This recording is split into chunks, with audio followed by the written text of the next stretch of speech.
The Republican Party and the Democrat Party have been the two primary political parties in the United States for 150 years. Going back to George Washington, he advised that a two-party system would be ruinous for our country. However, right after his term as president, we have been basically a two-party system. The party names have changed a little bit, but we have primarily been a two-party system going all the way back to the beginning of 1800.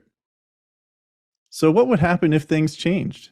What if the United States was not primarily a two-party system? What are the pros and what are the cons? And then what would the effect be if, in fact, we expanded the party system?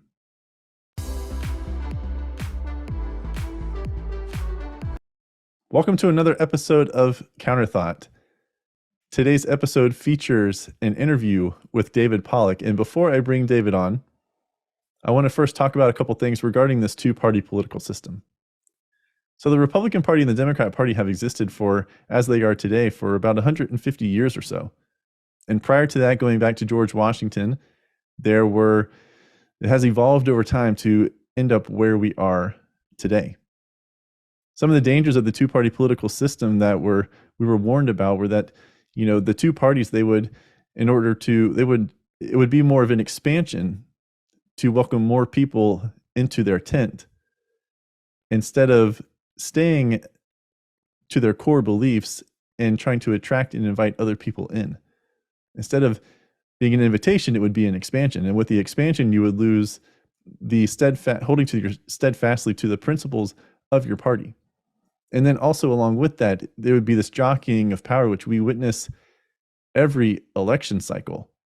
If we can just get a hold of the executive branch, if we can also get a hold of the legislative branch, if we can have both houses of Congress, then we can do this and that, and we can rule this country, But as we have seen the two-party system, and yes, we have smaller parties within the United States. We have the Green Party, the Libertarian Party, you had like your independents, which, they today, I guess, are more like moderate Republicans, moderate Democrats, and things like that. But we have other parties within America. However, we have two primary parties. Other countries around the world do not have that. England has somewhere around, I think, 8 to 10 parties. Japan is, I think, around 4 or 5. And, they seem to be functioning just fine. So is it time for America to do something like that? And if America did change the party system, what would be the consequences of that? What are the pros? What are the cons? Would there need to be then a change to the Electoral College? Would there need to be some kind of equal, like a level set for the new parties that would then be not formed, but give these smaller parties equal footing with the monsters of the monster size of the Republican and Democrat parties? These are all things that we need to consider, because the division in this country, as I said in the open, is as bad as you could argue, is as bad as it has ever been. And within the Republican and Democrat Party as it exists today, I believe that each one has subgroups. They have the conservative wing. You have, I know it's not the best term for them, but you have like your old school Republicans or rhinos, as people say. Then you have your far right. And then on the Democrat side of the aisle, you have your moderates, and then you have your liberals, and then you have your progressives and your Democrat socialists and everything. So maybe it actually wouldn't be too difficult to break up the beasts of the Democrat Party and the Republican Party and have these smaller parties and then find a way to put them on the same footing. But these are all questions that I want to ask my guest, David Pollack. So I'm going to go ahead and bring David in right now.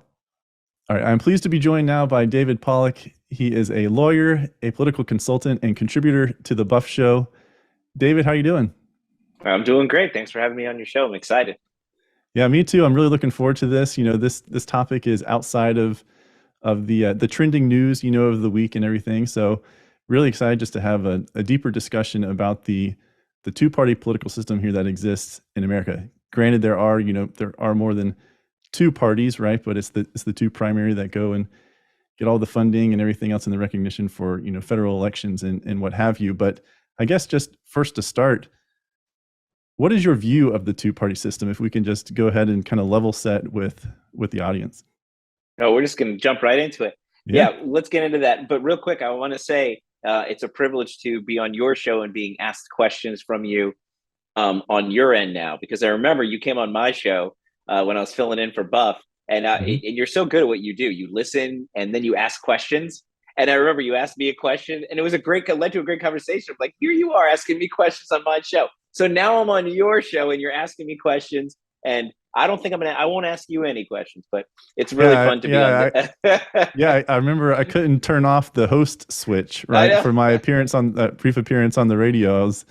I was just in host mode, and I'd like another bite at the apple in the future if I ever could on the Buff Show, and actually have a discussion instead of kicking the question right back to you. So that was a great show. We had a lot of fun. So anyway, it is my pleasure to be here, and I'm looking forward to your question. So going back to your question about the two-party the two-party system, I'm not sure many people would disagree with what I'm about to say, and that's the two-party system stinks. It's destroying the country. We knew it would destroy the country, and as we talked about when you're on the show with me, is Washington even warned about the problem with the two-party system and what it could lead to.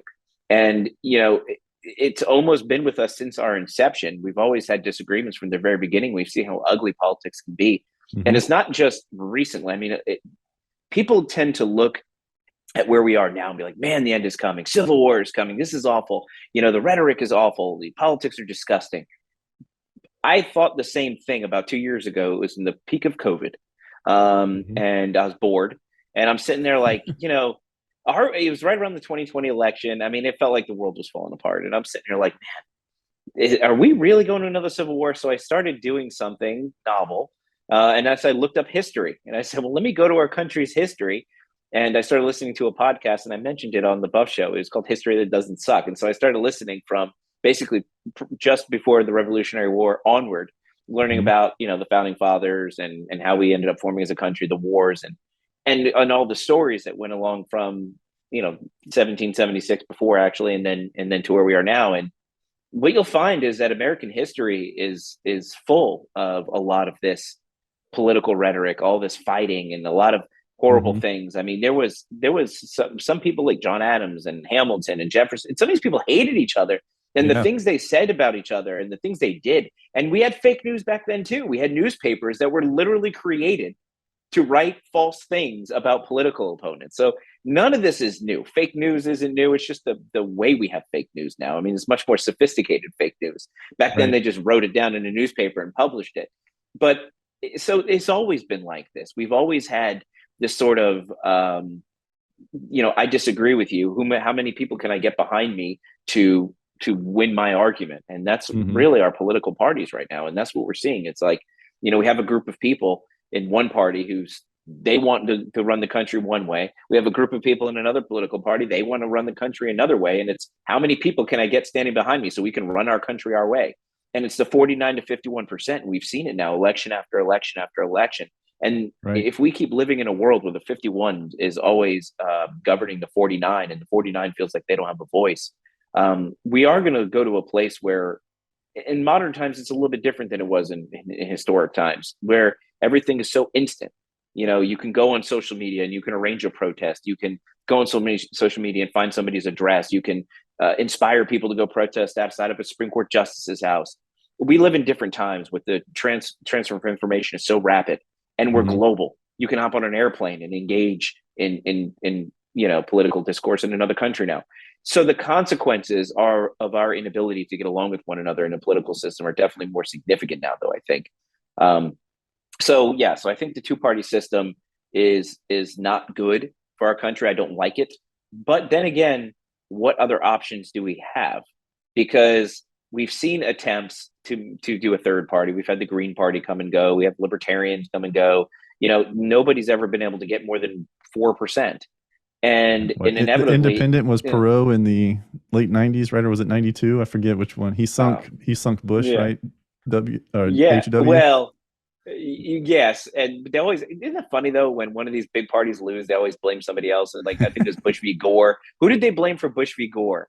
I don't remember. That was there was somebody else. Bush v Gore was it the Nader? election was the election before the first one I could vote in. Okay, my first one was Bush Kerry. Oh, okay. So I have to dig into the history books. Yeah, I think it was either. Did you say Ralph? Who was that? You said was the one that got in the middle. Was it? You said it was Ross Perot. Yeah, but that was for HW, and I think right. I think it was Ralph Clinton. Nader. Ralph Nader. Yeah, that sounds familiar. Nader in 2000. That was like I think it was the Green Party candidate or something. Anyway, hanging chads, right? So that was the third party. It was the hanging chad. But yeah. So I mean, that's the issue. We've never been able to have a third party. What we have had throughout history is sort of like a restructuring of parties, and you start to see where, you know, the Republican Party, for example, grew out of an abolitionist movement. And that, you know, you have these parties where they don't really agree with each other anymore. You had Democrats and Southern Democrats didn't really agree. You had, I think, leftover Federalists, and you might have had, gosh, what were they called? Know Nothings or something. Anyway, there was a group of people that got together and were like, oh, we're going to be Republicans. And so the idea is we might always be stuck with two parties, because the easiest way to win is to get the most people behind you. But the parties, I think, will change. So, you know, do I like the parties? No. Do I think we're ever going to get rid of them? No. Do I ever think we're going to end up like England, where they have like 7 parties? I don't think that's going to happen either. I think we'll always be stuck with a 2-party system in America, unfortunately. Yeah. But I do think the parties are changing. And we could talk about that, you know, where these parties might go. But before I get into that, and I don't want to talk through your whole show, did I answer your question? Do you want to interject? Yeah, I'll interject. Yeah, you answered my question. And yeah, so I don't have the exact quote from Washington, you know, going back to during his time as president. But yeah, like you mentioned, he warned against the 2-party system and the detriment that it would be to America. And then you gave like a great little brief history there about kind of how the parties have changed over time, and then like a third one will pop up and they'll kind of morph. And, you know, and now since basically, I think for the last like about 150 years or so, it's just been like Republican and Democrat have been the two primary parties. England is, you know, like you just mentioned, is an example. They have like 7 or 10, I think. I think Japan has around 4 or 5. So there are other countries that seem to be working just fine. But for me, one of the things I guess that I think about with the 2-party system is within each party, you have subgroups, right? Or like cohorts within each party. So you have the Republican Party and you have let's just say Republican. And then within the Republican Party, you have conservatives, right? That's like a little niche group. And then on the Democrats, you have, well, lack of a better term, but you have your moderates, then you have your liberals, and we're like sliding to the left here if you're visualizing it, right, on the graphic. So like in your head, and then as you get farther and farther left, you go liberal, and then you go progressive, and then somewhere tossed in there is also the Democrat socialist, right? So like Bernie Sanders and AOC and all these people. So to me, it seems like kind of built within the Republican and Democrat Party now, there is, you could split it off, but one question I have that I don't have an answer for, and maybe you do, would be the consequences of going to more than 2. Yeah, there's the green, independent, libertarian, and all that stuff, but when it comes to the Electoral College, like right now, it's winner take all by the state. So would we then need to alter the Electoral College if we allowed there to be like a third or a fourth or a fifth major party within the U.S.?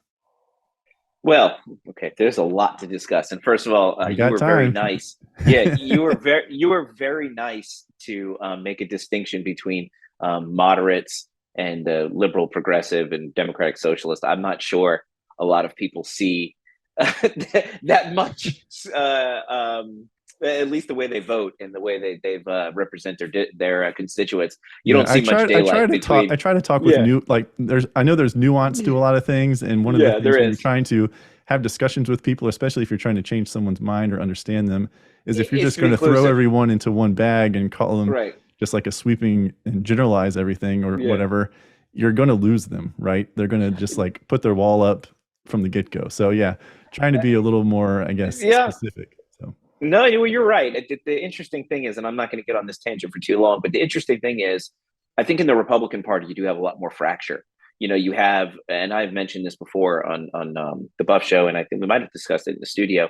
Um, you have this many factions, and I definitely want to talk about this because it's very interesting.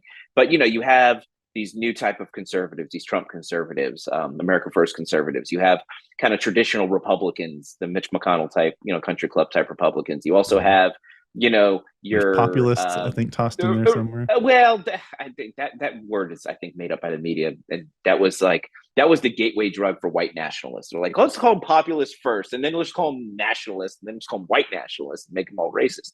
But I think, but what's interesting is if you go to any like Republican club or a meeting or anything, man, you'll have one side of the room yelling at the other side, calling that side rhinos. That side of the room's calling the other side rhinos. There is so much infighting between grassroots type groups, very pro-Trump groups, and then there's Republicans that don't like Trump. And all of them there's a lot of fighting going on. The Republican Party right now is going through a bit of a metamorphosis. And I want to talk about that in a minute, because I do think it's relevant to the topic of where are these parties going. The interesting thing about the Democrat Party, and this is why the non-party affiliate group is growing by so much, because on the Democrat side, and like I mentioned, there doesn't seem to be any fracture. Sure, I've met Democrats that identify as moderate, but they don't vote that way. They will all vote in lockstep with Nancy Pelosi's agenda. Right. So the question is there really that scope in the party? And is there an opportunity for that infighting? My prediction personally is I think the Democratic Party has become so beholden to the radical beliefs of the far left that if the moderate Democrats in the party try to deviate from, we've already seen it with AOC threatening to primary people. If the moderate Democrats threaten or don't go lockstep with the liberal ideology, they won't have a home in that party. They will be kicked out. I mean, if you think Republicans are mean to rhinos, Democrats are a lot meaner to non-loyal Democrats. I have seen in local elections, I have seen the Democratic Party completely just cut off any Democrat that doesn't support their mainstream beliefs. Republicans aren't quite that vindictive yet. And I say yet because that's something I want to talk about in a minute. I've heard a lot of, I've heard some Republican or conservative pundits start to get there when it comes with voting on certain things. But yeah, not to give AOC any more publicity than she already gets. But yeah, she's on record, for saying, you're like, hey, it's time for us to revisit these like moderate Democrats and see if they actually have a place in the party. And I think she was specifically referring to something. I don't remember if it was. I forget the topic at hand. It might have been abortion or something like that. But she was like, yeah, we need to revisit and see if these people deserve to be within our party. Yeah. You want to see my impression of AOC? Sure. Look, I'm arrested. I'm arrested. with a power fist, right? With the power fist. Yeah, look, I'm arrested. The deal is this, and that's my point. I think the Democratic Party doesn't really have that skill, and I don't want to get on this tangent for too long, but it's relevant. I don't think there is a lot of room in the Democratic Party for challenging their thought process or their beliefs. If you ever had a conversation, and look, I'm a Republican, just for the record. I consider myself moderate on certain issues, conservative on other issues, but I generally try to keep an open mind, and I try to see things on both sides. And I've had productive discussions with Democrats, and I have some very good friends that are Democrats. I've had very unproductive discussions with liberals, and I'm not sure I have many friends that are liberals, and that's not my choice. And, and actually I was researching this for my segment on the Buff Show that just happened. And I was looking for this video pops up. I look at crazy videos. And so a video popped up of somebody, they were talking about whether or not they had conservative or Republican friends. And all these liberals were like, no, I can never be friends with a Republican. Just a total intolerance if anybody disagrees. And I'll tell you a quick story. We're evil. We're evil. And one time I ran for office, I had a discussion with somebody and they go, well, I just have to know. And this is a nonpartisan race. And they're like, oh, do you support Trump? And I said, well, look, because we're having a great conversation. We're talking about local issues. We're talking about, we're talking about all kinds of things that we agree. Education. We're talking about taxes. We're talking about traffic. I mean, we're agreeing on everything. We're having a great conversation. She goes, but I have to ask, do you support Trump? And I'm like, look, before I answer that question, I just want to preface it with, we were just having a great conversation, agreeing with each other, seeing eye to eye on things. Do we really want to insert national politics into local politics and possibly destroy the relationship that we're forming here and agreeing on each other? And I just have to know. Okay, fine. I'll tell you. Yes, I support Trump. See, that's it. I can't. I'm sorry. There's nothing. I can't support you. I can't agree with you. And it's like, and this is what I'm talking about: a total intolerance for points of views that challenge theirs. And this is by design, I believe. But that being said, in the Democratic Party, there is not a room for a moderate Democrat to be like, hey, I disagree with you. They will be kicked out. There is no room there is no tolerance. Now, the interesting thing is and I'm going to talk about the electoral college. I'm even making a note here so I don't forget it. But preview, it's important, right? It's part of the fallout. So but preview, we will not touch the electoral college, and for very good reasons, and we'll get there in a minute. But on the right, and I was going to write about this, and I don't know if you know, but you saw in my card, writer. The way I got involved in the Buff Show is I started writing articles and just things. I would sit around and I'd think about things, and I was just like, let me write this down. And I was like, and when I met Matt Buff, I was like, hey, can I just put these on your website? He's like, sure. And then we went on the show and we would talk about it. So one of the things I was going to write about, and this was it was in preparation for going to CPAC. And the idea was, what is a conservative in 2022? Because, and this actually goes into something else that I prepared and I did research on that I do want to talk about. So I'm trying not to be tangential, but I'm trying to also, facilitate an interesting discussion. The people will enjoy it. It seems to be what people enjoy. So let's go. I'm tangential. I'm all over the place, right? Like TikTok, like swipe, and then it's a whole new topic. But you're just taking a long. You're just painting the scene, and it's all going to come together. It's all going to come together. A happy little cloud, a happy little tree. Eventually you'll see like, oh, that's a waterfall. I see it. You know Bob Ross probably, right? Remember him? Yeah, yep. I know Bob Ross. Yeah. So, so when looking into the history of, what it means to be a conservative in 2022, I then look back at the history of conservatism. I'm like, well, what did it mean to be a conservative in 1776? And that got me down a rabbit hole that was a fascinating rabbit hole. And I even went further down the rabbit hole tonight in preparation for this podcast. But the thing is, if you go back to our origin, conservatism isn't an American concept. Conservatism goes back hundreds of years, and hundreds of years before the United States. And you go down to thinkers like Edmund Burke. You've heard of Edmund Burke? They consider him like the father of conservatism, and then the father of conservatism in the United States is John Adams, because he was the guy who's like, these are the conservative principles. And then you move forward, you had the old conservative party that were kind of boring, nobody cared, and then Reagan came along and reinvigorated the conservative movement. And then from Reagan we had sort of almost like what is that called? I'm gonna forget it, but they're almost the religious right started to insert itself into conservatism. That became the thing under George Bush. The evangelical. Yes, but there's a word. It starts with an R that I can't think of. A revivalist. It was a revivalist movement, and that led into the Bush years, and then conservatism kind of became republicanism, and conservatism kind of started fading away, and then Trump came and exploded a whole new type of conservatism, and now here we are now. America first, peace through strength, low taxes, low regulation, natural law versus government rule. I mean, these are conservative principles. Trump was the most conservative president we've had since Reagan, and before him was Adams. I mean, and you have all these people who've come to the Republican Party. And now the Republican Party is the political party we're talking about. Conservatives have always had a home in the Republican Party, but conservatism isn't a party in and of itself. It's an idea. So where the Democrats are home to the liberals and liberalism, the Republican Party is home to conservatism.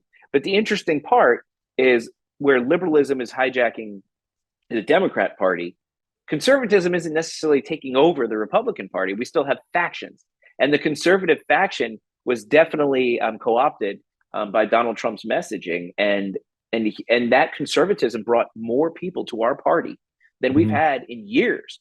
All sorts of ethnicities and backgrounds, and everybody came from everywhere because they like the idea of conservatism. Like you said, a rising tide lifts all boats. Everybody does well when the economy is doing well. Reagan had the same principle. Reagan's principle was we don't move the tent to incorporate people who are kind of in the middle. We lead through strength, and we invite people into our tent. We lead through conservative values. Conservative values have always proven to be more successful than the alternative. The interesting thing is the way Trump branded conservatism. And that gets back to what I was saying before, is that we have this new Republican Party. And you have these old school Republicans that are not very conservative. You have these new conservative Republicans that might be the evangelical Christian conservatives. Trump really wasn't one of those. Yeah. And then you have this real sort of conservative, which was Donald Trump. And it's really causing some I guess, growing pains in the Republican Party of us trying to figure out who we are. The most interesting part of it is this idea of America first. Trump's idea of America first was this strong sense of nationalism. You talk about populism and nationalism. But that idea was that we need to start putting our own people first over the interest of others. It wasn't a radical idea. It wasn't even a selfish one. It was, we need to take care of ourselves before we take care of other people. Just like if you're in an airplane and you put on and you lose pressure, put on your own mask before you admit it. Everybody pay attention. Nobody pays attention to those safety briefings. But if you did, you would hear that you put on your own mask before you put into helping other people. And that's the same thing with America. We have our own problems, and we need to be focusing on our problems before we go and try to bail other people out of their problems. We're not effective in helping other people unless we help ourselves. That's not a radical idea. But this idea of America first now is being co-opted by our radical right. We have our AOCs too. And our AOCs are emulating this version of Trump that was created by the media. They paint Trump as being this guy who's just, they painted Trump to be like a wolf, but really he was if you go back and look at his policies, and you might agree with this, he was more like a sheep in wolf's clothing because he was so brash. That's right. But when you look at what he actually did, it was, there was nothing crazy. He was a sheep in wolf's clothing, but the media, the Democrat Party, obviously, and everything else, they wanted to paint him. So going back to our painting and everything, they wanted to paint him to be this evil person when really he was just trying to bring America back to what it, closer to what it was founded upon, and everything else, which is part of conservatism, right? Right. Well, and I'll tell a quick joke that Larry Elder told. And so I'll give him total credit for this. I heard it once, and I've always remembered it. And it was Donald Trump went on a fishing trip with a bunch of reporters. And during the fishing trip, one of the reporters fell overboard, and nobody was going to save him. So Donald Trump was like, "I'll save him." So he takes his coat off, takes his shoes off, whatever, and then he walks across water, picks him up out of the water, walks across water back, puts him back on the boat, saves this guy's life. Everybody's cheering. And the next day, the headline on New York Times was Trump can't swim. I love that. But that's the truth. There was not a single thing Trump can do that he ever got credit for. It was always, he can go literally while he was president. We had more world peace than we've had in decades. We had North Korea this close to abandoning nuclear ambitions. They stopped firing missiles. We were actually holding Iran accountable and going backwards as far as their enrichment of uranium. We had historic peace in the Middle East. Russia was on their heels. China was on their heels. The world was safer. We were able to move our embassy to Jerusalem. Israel was safer. Yeah, the Abraham Accords, right? Conservatism made America safe. Trump made America safe. And he didn't get any of the credit for it. And I mean, if you look at the inverse of that, look where we are now. I mean, I don't want to get into Biden's failures. That's a whole nother podcast. But I mean, the world is much less safe. I dedicated a couple episodes going back to late last year, and definitely around the whole Afghanistan withdrawal, just dedicated to the Biden administration and their failures. So, it's only getting worse. That's somewhere around like episode 18 or 20 or somewhere around there. So it's I dedicated some time to just talking about those. But I'm going to let you finish through 36. I'm going to let you finish your thought, but then I do want to Jen Psaki style and circle back to something you mentioned for my next question. All right, we can circle back. So anyway, but yeah, so finishing my point is, so the way Trump led and how he helped so many people and inspired so many people, he opened our tent up to so many more people, and not by moving the tent. But then the media creates this version of Donald Trump that's just bad guy. Nothing he did he should ever get credit for. He's a criminal and all these things. I mean, literally have Hunter Biden and his laptop, but we're writing Mar-a-Lago, not to get into that. But what I'm saying is, and now you have all of these radical Republicans emulating this version of Trump that was created by the media. That's not Trump at all. Trump defended himself when needed to. He didn't back down from a challenge, but he didn't walk into a room trying to make a deal by insulting people and saying, I'm not going to work with you. He wrote a book about making a deal, and it didn't start with, I'm never going to work with you. We have nowhere to go. And now you have so many, even a lot of Republicans, you have some Republicans that are like, I'm a Trump Republican and screw everybody. I'm going to impeach these people and fight these people, and I'm going to do all these terrible things, and I'm going to be the AOC of the right. Yeah. Nobody wants that. We don't want that. Nobody wants that. That's not good for the country. It's not good for the party. And you talk about a party system. If our parties are only as strong as our radicals in control of them, then there is no hope, because then we're destined to head to some sort of war. But so that being said, let me circle back. Gosh, Jen Psaki, I hope she's doing okay. You know what? I never thought I'd miss her. Her replacement is so much worse. But anyhow, but going back to the Electoral College, you talk about if we had multiple parties, if that would somehow have I don't think one had anything to do with the other. I don't think the Electoral College would be impacted at all if we had more than one party. I mean, the Constitution allows the states to decide how they're going to choose their electors. And so different states have different ways of doing it. Some is winner take all, but some apportion their votes, like Maine and some other states. So states can do whatever they want with respect to their electoral votes, but the Electoral College can't be disturbed, because the Electoral College keeps 3 states from running the whole country. It was a compromise, a brilliant compromise struck early on. It was like, hey, how is New Hampshire going to have a voice with New York? And the idea was, okay, well, we're going to give you votes that are, proportionate to your population, not necessarily, not as few as you should have, but we're going to give you enough that your vote counts. And that's why people still go to New Hampshire and Iowa.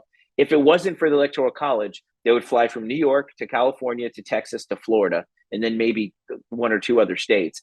And that's where all the elections would be held. And you wouldn't have a voice. And you got to go back to our history. We're a union of states. And I talked about this with Corey Mills on that show on Wednesday about states' rights and the 10th Amendment and the Civil War and how it destroyed states' rights forever. But we're a union of states.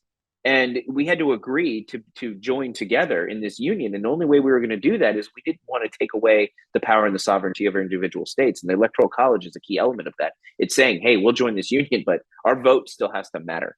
So if we were ever to disturb that, I think it would be catastrophic for the health of the union. But then again, you can go back to the Civil War and something I mentioned when I was hosting the Buff Show, and that's after the Civil War, it answered the question of, is it a voluntary union anymore? And that's a really interesting thing. And again, I'm sorry to go on these tangents, but it's so fascinating, because South Carolina said, hey, I don't want to be part of America anymore. And America said, you don't have a choice. What do you mean I don't have a choice? No, you don't have a choice. And if you want to leave, we're going to go to war. And then the rest of the states were like, well, we're with South Carolina. And they're like, okay, cool. And the deadliest conflict that killed more Americans than any war combined was the result. So if you think we're still a union of states, try to leave the union. So maybe screw the Electoral College then, right? I mean, so you have to wonder, like in my mind, you talk about the Electoral College, and I give you the reasons why we need to preserve it. But then you kind of look in post-Civil War, do we really have 50 individual states? And DeSantis is pushing hard on that. And I don't know if you saw, but there's going to be a new license plate, a "Don't Tread on Me" themed license plate that we're going to have in Florida. It's causing all this controversy. Or it's going to have I think that, the Gadsden flag. And they're saying that it's racist. And of course it is. Anything patriotic is racist. Well, now And that means every Floridian who gets it is going to be on the FBI and domestic terrorist list. So you never know. You could be raided, and then 3 days after you're raided, they'll have a press conference explaining why you were raided, but you won't know then. yeah, but, talk about making it easy to find you, right? You just go to whoever got the plate for the state, right? Home address, or have a gun registered, or any of the other, or opt your kid out of masking in school. There's a lot of ways you can get on their radar. But anyway, but yeah. So in a nutshell, the Electoral College, maybe it is an artifact of our founding. But now I want to, before you get to your next question, it reminded me of something that I definitely wanted to discuss, and this goes back to I talked about Edmund Burke, and if you've ever, it's hard to read because it's written in like 1700 language, and he's it's satire, but what was interesting was, if you've heard of it's the Vindication of Natural Society. Let's educate people. If you don't know, I'll educate you. So the idea, and this is what conservatism is born out of. It's out of the idea that, and it's in our Declaration of Independence, that our rights are endowed by our Creator. And so these inalienable rights come from God, not man. And that's a conservative principle. And the idea is that if people had these natural, in a natural society, you didn't need people, you didn't need governments. Natural society would take care of itself. And there's arguments against that. Like, it's pure chaos, it's anarchy. And Burke would argue that it's actually the opposite. And he goes and chronicles all of world history and shows how the different forms of government are actually more deadly and more consequential. And he talks about, inevitably, it's all a form of despotism. Well, I'm going to need to read that book, because I'm more so leaning towards the argument of, we would have complete anarchy, right? If we were just trying to trust people to be responsible. but and that's what's interesting. So, and that's what it is. So he, in the Vindication of Natural Society, he's writing a letter, and he's arguing in almost a satirical way against that same argument. Like, well, why wouldn't we? And like I said, he goes through it. But the interesting part about all of it is, I think he's big in the libertarian circles. But under libertarianism is classical liberalism, which is fundamentally original conservatism, and so the idea that tyranny exists in every form of government, whether it's in a monarchy, whether it's in a religious institution, whether it's in a democracy. And as a matter of fact, he talks about democracy being the worst form of tyranny, because it gives people, and this goes into the political parties, it gives people the power based on convincing people and charming them. And that pursuit of power is why our political parties exist, and why it's so corrupt. And circling back, and the reason why I'm mentioning this is because our Constitution, the U.S. Constitution, we've talked about it being so unique. Everybody talks about why it's so special, and it survived all these years. Our founding fathers were some of the most well-read, educated people. I mean, you talk about Jefferson's library. The only thing that kept him from being homeless, essentially, was the value of his library that he got overpaid for. You know about this, right? Jefferson was broke, and so as a favor, they bought his. Jefferson was broke, and so as a favor, they bought his library from him, and they gave him way more money than he deserved. He had debts and gambling debt and all kinds of, I don't know what the debts were from, but he had tons of debt, so he had no money. And so the Library of Congress was basically Jefferson's books, and they're still there. If you ever go to Washington, D.C., and he was overpaid for them, so he wouldn't be broke.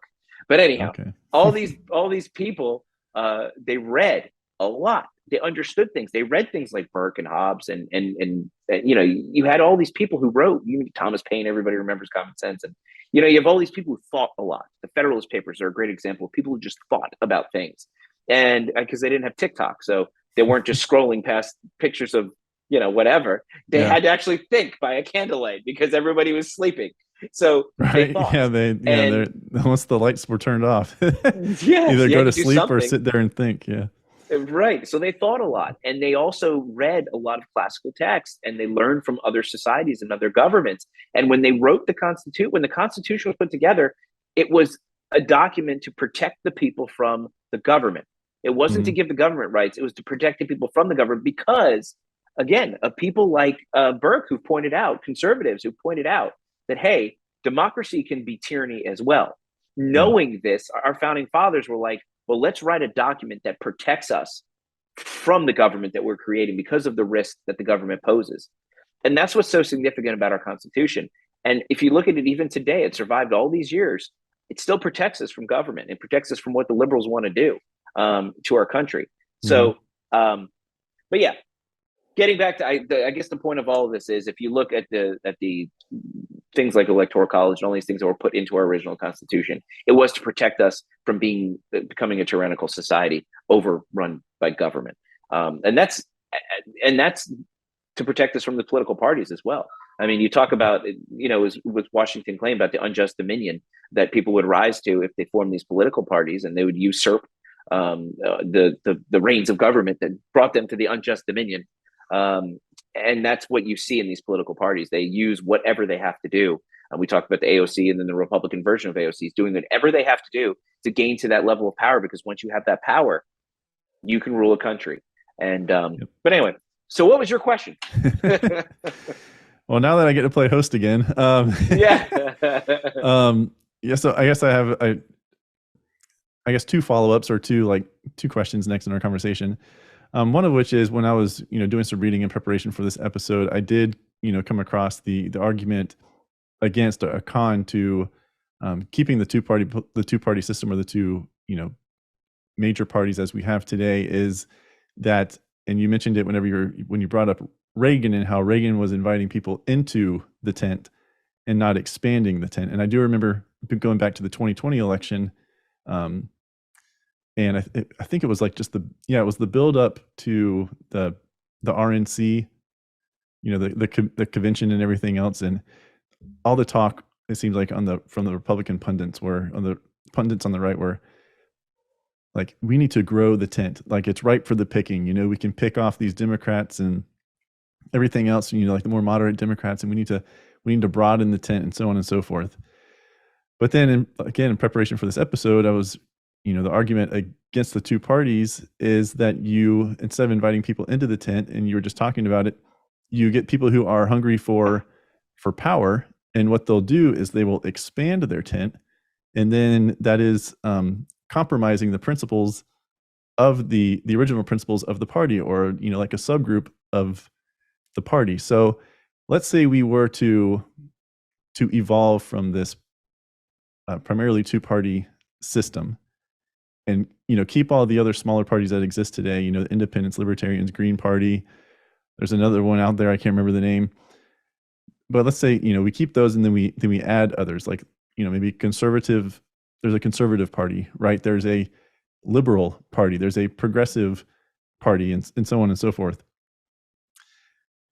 Taking that then to the Electoral College. The Electoral College remains intact, which I believe it is beautifully designed, right? It has equal representation and so on, and it's a form of protection. How then do we change our electorals,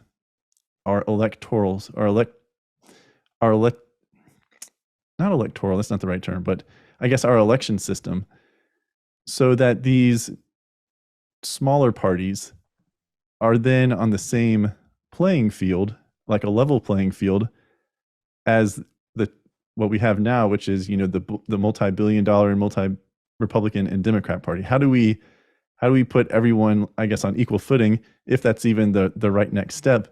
But how would that be accomplished? Because right now, money is going to dominate fundraising and messaging and everything else, and I would feel like it was just going to remain the same as it is today if there's not a level playing field. So what does that look like?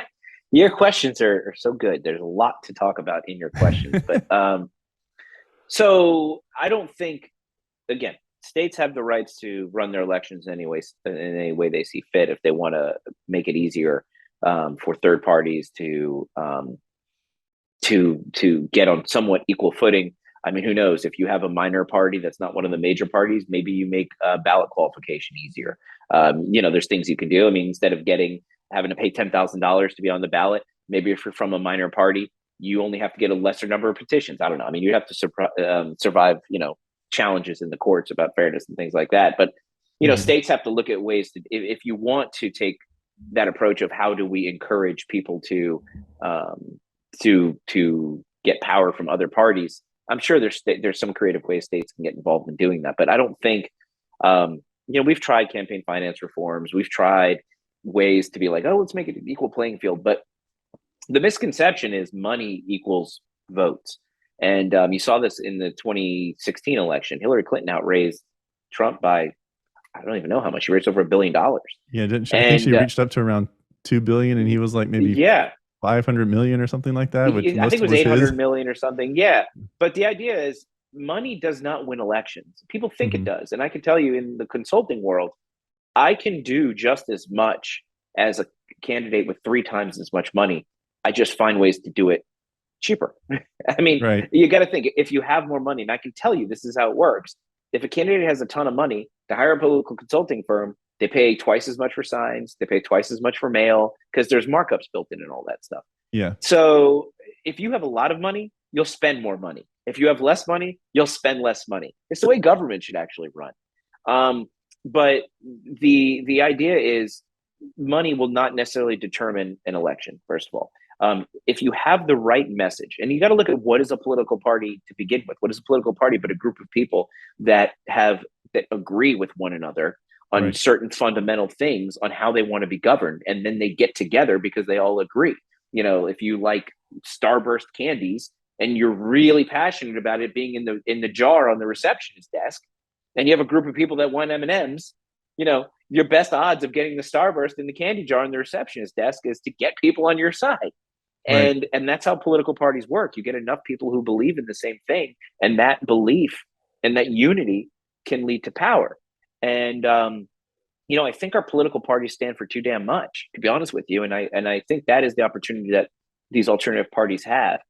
The fractures of the Republican Party.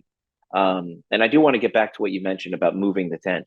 But the Democratic Party, I do believe, is due for a fracture. And I think after Biden's historically unpopular presidency, I do see, if we have fair elections, I do think the results of elections will encourage the more moderate Democrats to be like, hey, enough is enough. We're taking this party in a different direction. Do you think it's going to split at the line of the progressive Democrats? And here's the other interesting thing. If you study history, every time our parties have sort of turned into a new party, there's always been some sort of war. So whether it be like a lot of people think one is coming, that's for sure. Yeah, it's always been either a war or a threat of war. Honestly, like we almost went to war with France back in, gosh, I don't even remember. It might have been the late 1700s. But there was some guy came over and started a bunch of problems, and out of that potential of going to war, new political parties were formed. After, every time we have like major battles or major conflicts, it's weird how people start to reevaluate what they viewed as being important, and or some significant issue like abolition of slavery, obviously. Yeah, and that led to a lot of election fraud. That led to a lot of party issues. I mean, and then like I said, it split the Democratic Party. It formed a whole new Republican Party based on the cast off Democrats because they were so upset. So I do think that socialism is going to be the thing that divides the Democratic Party beyond repair. But I also think, and I'm going to say this, and I love Trump, and it's not going to be his fault. Trumpism might be the thing that breaks up the Republican Party. And again, it's not because Trumpism is Trump. Again, that's the version of Trump that was created for Trump, not the version of Trump was a conservative. And the people who try to emulate Trump, this whole Trumpism type stuff, that's not Trump, but it's creating a movement in and of itself. And I do believe that's causing a fracture in the Republican Party. And, I do foresee the possibility. And I do know this historically, when a new party is formed, that party, you have a couple of years where there's a lot of national unity. We had an age of good feelings when there was only one political party. I think it was when Andrew Jackson was president. But that's right. Yeah, I think it lasted like 6 years or something. It was like 2 or 3 years. 2 or 3 years. Because then I think John Quincy Adams came and caused a bunch of problems. But the idea is, political parties do reshape and reform, and I do believe we're due for a political party shakeup. and whether it be, we have a huge chunk of independents. And if you're a Yeah, voter, it's almost divided into thirds now. I think well, like and the that's the last thing. data I looked at. That's 100% true. Actually, yeah, the independents are becoming a larger group, but they're not a party, because when I say independents, the non-party affiliates, not necessarily independent party, but the non-party affiliates, people are like, I'm a politically active person. I want to be engaged in politics, but I don't want anything to do with these two parties. That group is growing big. There has to be something that group agrees upon. And it might be, abortion up to a certain point, gun control up to a certain point, taxes up to a certain point, states' rights up to a certain point. I'm sure that most NPAs are probably your moderates from both parties. And that group is growing. And the moderates that are stuck in the Republican and the Democrat Party might just come together and lead those NPAs out of the desert. And you might have a huge group, a new, very powerful political party form. Who knows what the name is going to be? And then you'll have two minor parties that are more radical. You have your Socialist Party, and then whatever, the far right of the Republican Party becomes. The thing I want to be careful about is by saying far right of the Republican Party, a lot of times people assume conservatism with being far right. As I've already discussed, conservatism isn't necessarily far right. It's just it's a different approach to things. I don't think anybody would, they would say it, but it's not fair. Reagan wasn't far right. He wasn't a right-wing extremist. Some people call him neocon. But what he was is a practical person who led to real conservative values and tremendous success for our country as a result. Same thing with Trump. Despite investigations and impeachments and everything else he had our country did better than we've done. Do you remember Obama's like, we're just never going to get back there again? We're never going to be there. GDP will never be back there. None of this we'll never produce that much oil. Gas will never be cheap again. Trump showed us in months how quickly you can take, and Biden showed us in months how quickly you can take a country and flush it down the damn toilet. We see it happen in Venezuela and every other country where socialism has been tried. Socialism is despotism. It's not, it's tyranny, but it's powerful because once you get people to follow you, and there's teachings on this, and they literally follow the playbook. Saul Alinsky's rules for radicals, they follow it to a T. They follow these socialist teachings, and they do it very well.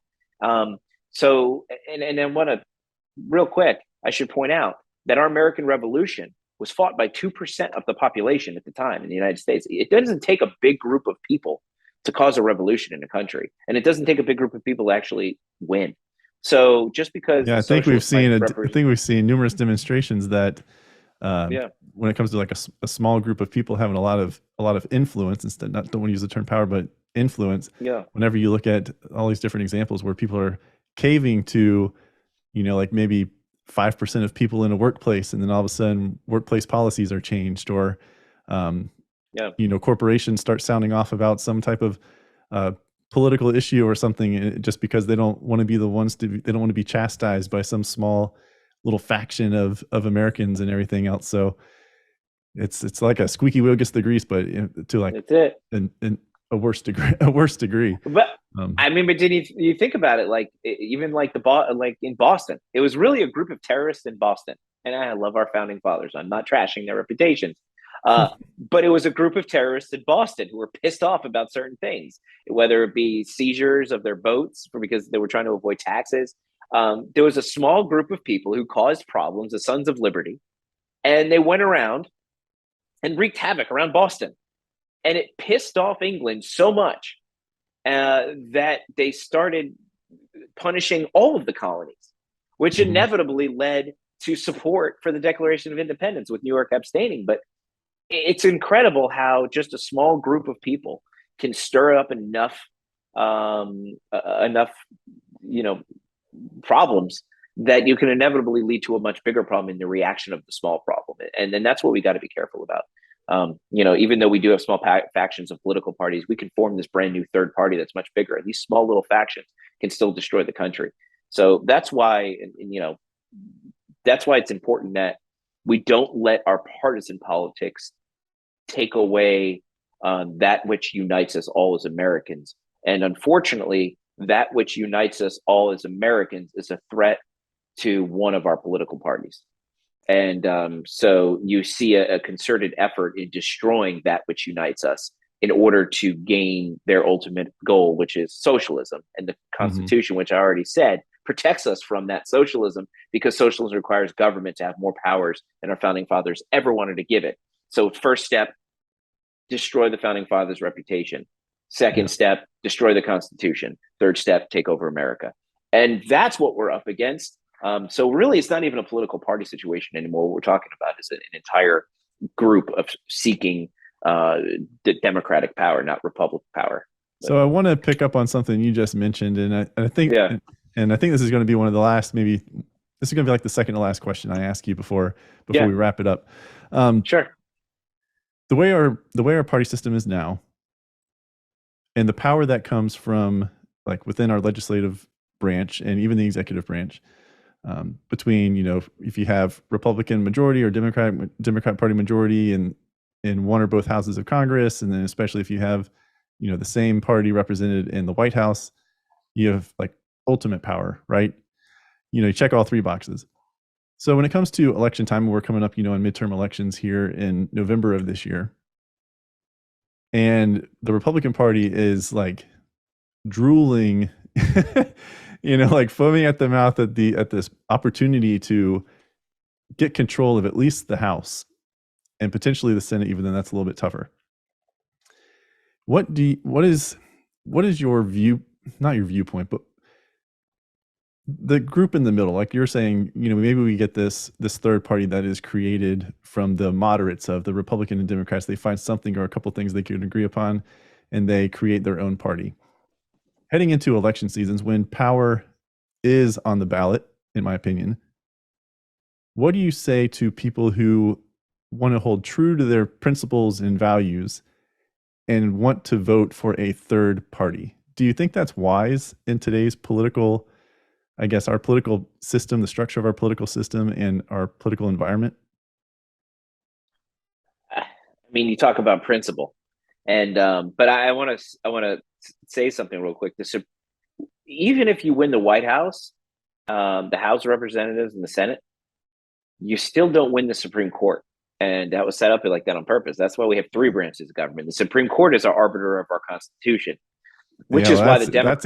that's even Well, under threat. And as we've seen, at least especially with that's this why current it's under. administration, is Yes, they'll even say, I don't even know if this is legal, but we're going to do it. And then, you know, we'll just wait for the Supreme Court and the legal system to catch up to what we've done, as we saw going into the pandemic and trying to force companies with more than 100 employees to require vaccinations for their employees. And all these companies are fearful, you know, their legal teams, it seems like, oh, well, you know, we got to comply with this. We don't want to go through, you know, lawsuits and so on and so forth. So let's just go ahead and require this. And then later on down the road, Supreme Court says, yeah, that's, you know, that's not constitutional the way you went about that. So, but then, I mean, look at everything that happened just in preparation, you know, for that, or I guess while waiting for that ruling to be handed down. So I know there's that third branch to kind of, you know, to keep the other two in check, but I would say even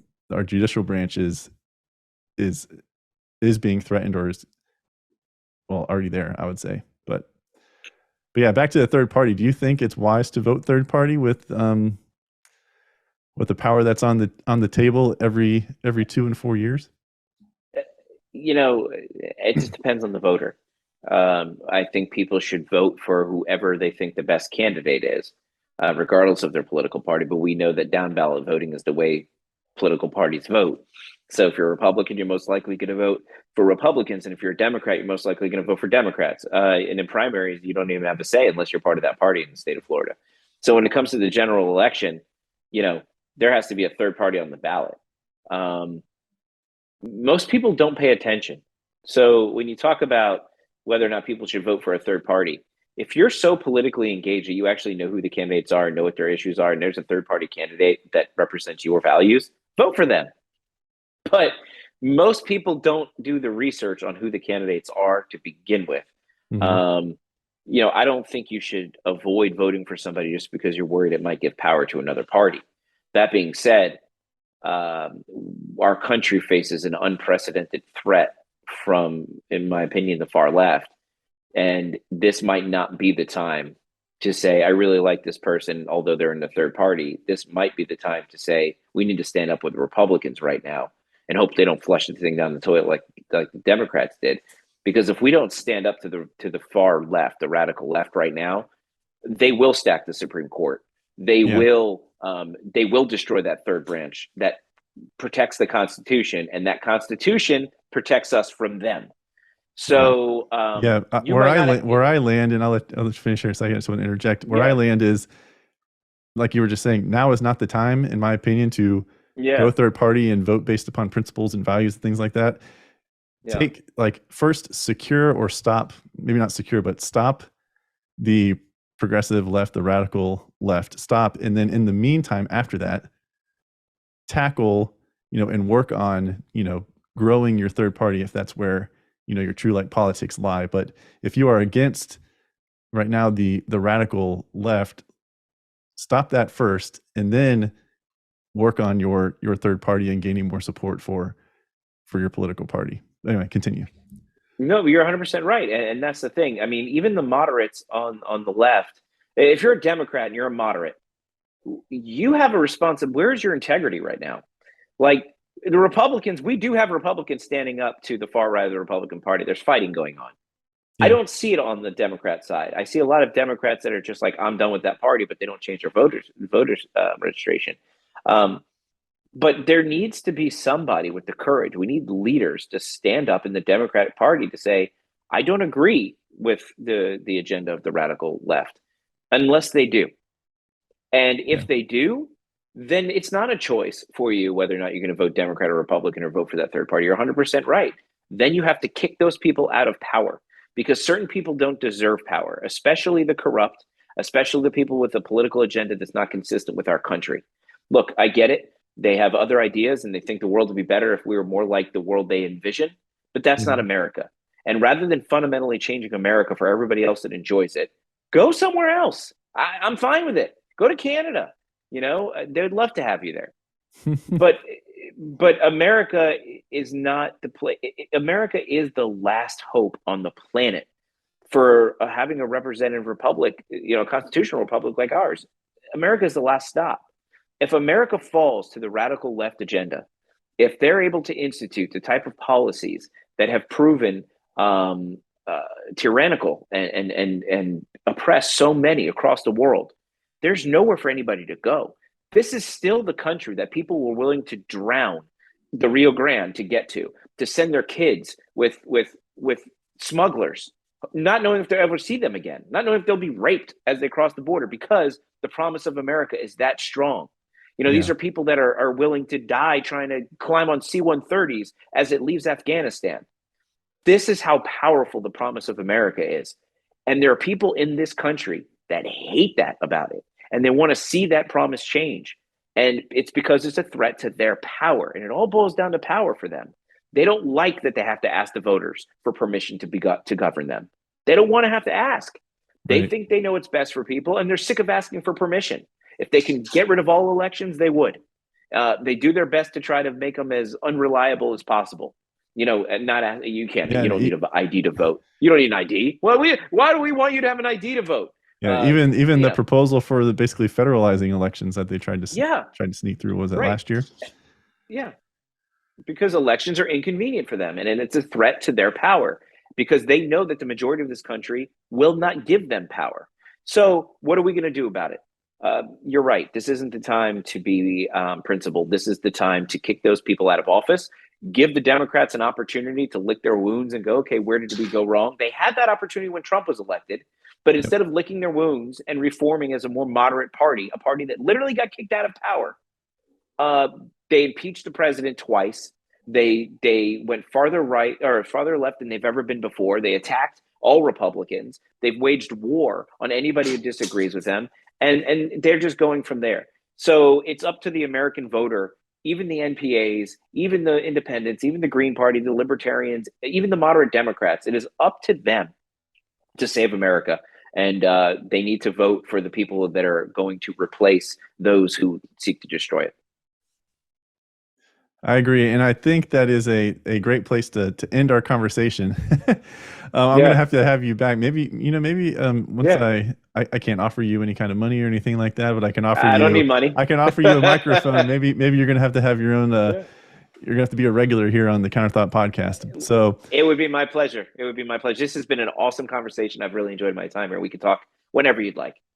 right, I agree. So Yeah. David, just to finish up, I know I introduced you, lawyer, political consultant on the Buff Show, but where can people actually find you if they wanted to interact with you or consume, like if you are currently doing any writing? I know you're busy with the election season and so on and everything else, but Yeah. how can people find you on social media and interact with you in that way? You can find me at my blog on the Buff Show is Not Just Politics, because my name's David Pollack. So you can find me on Facebook at Not Just Politics. That's Pollack-Ticks. You can I'll find put me it in there. the I'll put it in the description too of the episode. Yeah. So you can find me on Facebook, Not Just Politics. I'm on Truth Social, just David Pollack at Truth Social. On Getter, David Pollack. On Twitter, Not Just Pollack. And I think that's all the social media. I'm on Clout Hub too at David Pollack. If anybody's on Clout Hub, that's where you can find me. You can find my articles on the Buff Show's website. Just look for the Not Just Politics page, and you also see my segment on there called That Just Happened. And so I'm featured on the homepage there, and you can watch that. Hopefully we'll be more regular on Tuesdays coming up pretty soon after the election season calms down. But so you can find me there as well. And stay tuned. I'm going to be launching my website, Pollack Political, any day now. And I'll have all my articles, my blog posts, and I'll have all kinds of things on there, and there'll be ways to interact. But as for right now, those are the places to find me. And of course, on your show, whenever you'll have me back. Yeah, breaking news, right? There's your own website. Awesome. That's fantastic. I'll have to eventually. I got to put it together.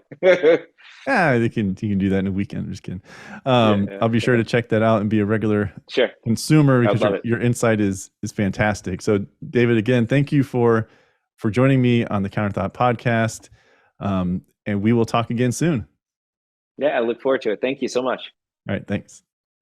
I really enjoyed that interview with David. If you couldn't tell there, my voice or my facial expressions, however you are consuming this episode, audio or video format. Definitely going to have David back on. He is an intelligent individual. He has years of experience in politics. He's currently involved in a couple of campaigns, I believe. And, he asks questions. He gets deep into thought. And that is one of the things that one of the things I wanted to have for this podcast, the discussions like I wanted to have. I didn't just want to have surface level conversations. I wanted to go deeper than that. Get to the second and third level of these conversations. Peel the onion back, really have fruitful discussions with people, may agree with wholeheartedly, may have a little bit differing opinion, or may not agree with at all. So I hope you found that conversation regarding the two-party system and some of the other things that we discussed, a little tangential to the two-party system in that interview. I hope you found it valuable. And just think about it a little bit more after this, listening to this episode, watching this episode. What do you think needs to be the next step, if there even needs to be a next step with our two-party system for the two major parties here in America? I have a lot of libertarian friends. I'm sure they would love to weigh in on this. I'll probably have to bring this up to them, separately offline, in the DMs, or host a live about it and just get them to chime in and let me know what their thoughts are. But ask yourself, what are the pros and cons of our current system? And then what are the pros and cons if we altered our system, if we opened up our system and kind of changed the structure and the framework when it comes to our political parties? Is that going to be better for America? Won't really know, I guess, unless some action is taken. But I do want to reiterate that now is not the time to vote for a third party. Now is not the time. The progressive left, the progressive Democrats are ruining this country, ruining the values and the culture of this country, ruining the society of this country. Now is not the time to vote third party. Now is the time to stop those radicals on the left. And then after stopping them, in between the elections, work on growing the third party that you belong to, that you believe in. That is my advice. Now is not the time to go based on your principles. And if you do want to say, well, I'm a principled person. Well, how about instead ranking the principle of trying to save your country, ranking that a little bit higher than your politics? We who do not believe with the direction of this country that is being dragged all the way to the far left, to the progressive left, now is the time for us in the midterms and then again in 2024 to stop this. And then after being successful in that, again, then work on your third party, then work on everything else. But if we don't stop what is currently happening to our country, to our society, to our culture, to our values, then we may never have the opportunity to stop it again. Hi, I'm Brian Kletter, the creator and host of the Counterthought Podcast. Thank you for watching this video. Remember to like it, and then also check out these 2 videos and subscribe to the channel. For more daily content from me, you can find me on Instagram at CounterThoughtCEO and the official Counterthought Instagram page at counter_thought. Thank you for watching, and spread the word.